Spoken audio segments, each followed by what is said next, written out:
Hello everyone, today we will discuss question number 13 of NCERT. जैसे हमने 12th question में किया था, we have two charges of equal magnitude and distance between them is 0.5 metre. Two spheres है A and B and both are having same charge है दोनों के पास एंड डिस्टेंस इज दिस। अब उन दोनों स्फीयर्स के बीच में we will keep one uncharged sphere.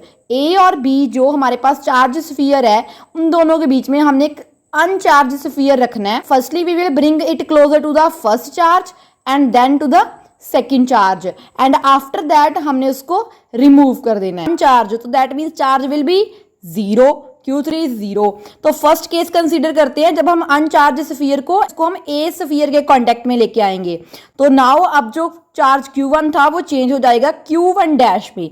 तो अब चार्ज की वैल्यू क्या आएगी, Q1 plus Q3 divide by 2। जो चार्जेस थे Q1 और Q2, उन दोनों के बीच में एक और चार्ज आ गया, that is Q3। So now we will take the magnitude of these two, इन दोनों की वैल्यू को प्लस करेंगे divide by 2।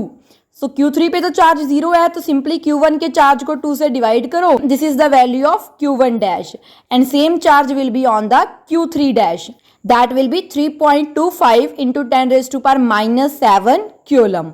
Now second case, when we will bring the sphere closer to the second sphere, that means second charge के close लेके जाएंगे। Now Q2 dash, same steps we will follow, Q2 plus Q3 dash divide by 2. So here, but here in this case we will put the value of Q3 dash, not Q3. Clear?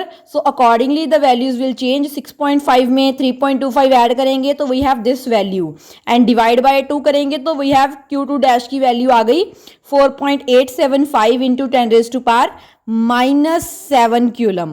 So now we have the values of Q1 dash, Q3 dash and Q2 dash. We will remove this, ये जो अनचार्ज sphere है, now we will remove this। इस sphere को हमने remove कर देना है and then we will calculate the force of repulsion between Q1 and Q2।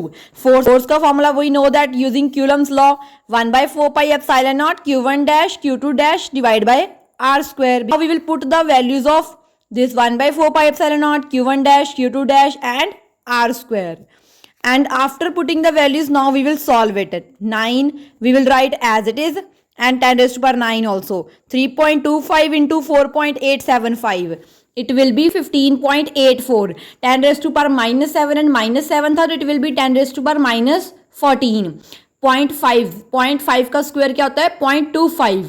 Then now 9 के साथ मल्टीप्लाई करेंगे तो we have this value and 0.25 है, that means 25/100। now 100 will go into the numerator, that means 10 की power 2।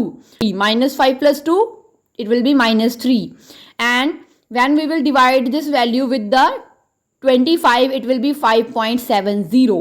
so the force of repulsion between the two charges is 5.70 into 10⁻⁻3 Newton। For more such videos, subscribe to Curious Learning।